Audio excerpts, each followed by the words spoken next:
నమస్తే అందరికీ. చిన్న పిల్ల పసి పాప 2 నెలల పాపని తన్ని చంపి హక్కు ఎవడికి ఇచ్చిందన్న వాడెవడు చంపడానికి? మనిషికి బతికే హక్కు లేదా? మనందరం బతికే హక్కు లేదా? మనం జన్మించింది ఎందుకు అంటే పోలీసుల జులుము, లేకపోతే ఒక రాజకీయ జులుము, ఒక వేరే ఎవడన్నా బలిసినోడు ఉంటే వాడొచ్చి మన మీద దాడి చేయడానికి జులుము అన్నా?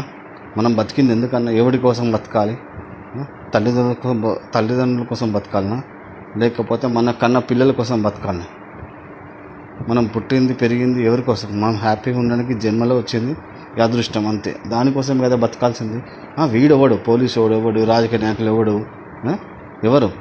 ఎవడు అంటే సార్ తప్పు ఎవరు? వీళ్ళంతా ఎవడు ఎదుటోడు రాజకీయ నాయకుడు వచ్చి తన్నడము, గుద్దబలిసినోడు తన్నడము, పైసలు ఉన్నోడు తన్నడం వచ్చి ఎందుకు? ఎవరికేసం?